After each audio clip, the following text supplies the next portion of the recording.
આજે તારીખ 19 માર્ચના રોજ તળાજા પોલીસ સ્ટેશન ખાતે શાંતિ સમિતિની એક બેઠક યોજાઈ હતી, જેમાં આગામી દિવસમાં મુસ્લિમ સમાજનો ઈદનો તહેવાર આવી રહ્યો છે અને સાથે હિન્દુ સમાજનો રામનવમીનો તહેવાર આવી રહ્યો છે। તેને લઈને શાંતિ સમિતિની બેઠક બોલાવવામાં આવી હતી, જેમાં તહેવાર દરમિયાન કોઈ અનિચ્છનીય બનાવ ન બને તેને લઈને હિન્દુ મુસ્લિમ સમાજના આગેવાનો અને રાજકીય આગેવાનો સહિતના હાજર રહ્યા હતા અને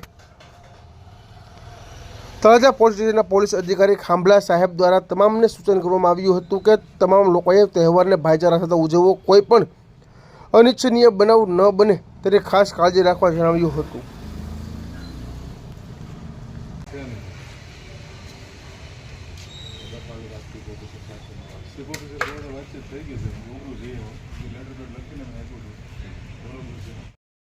વિકાસ દાડે દિવસે વધતો થોડો જેમ થાય એમ સાહેબ સુવિધા વધારવી પડશે ફાઇનલ વસ્તુ છે,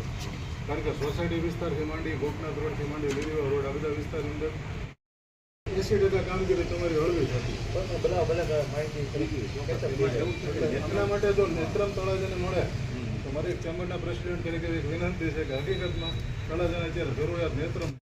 આપણે અત્યારે પહેલા એક જ નીકળતું તળાજા, પણ હવે એવું કહે છે કે પોલીસ સમાજ દ્વારા અલગથી બે નીકાળવામાં આવશે, એક પ્રપોઝલ આવી છે તો આપણે બે નીકળીએ।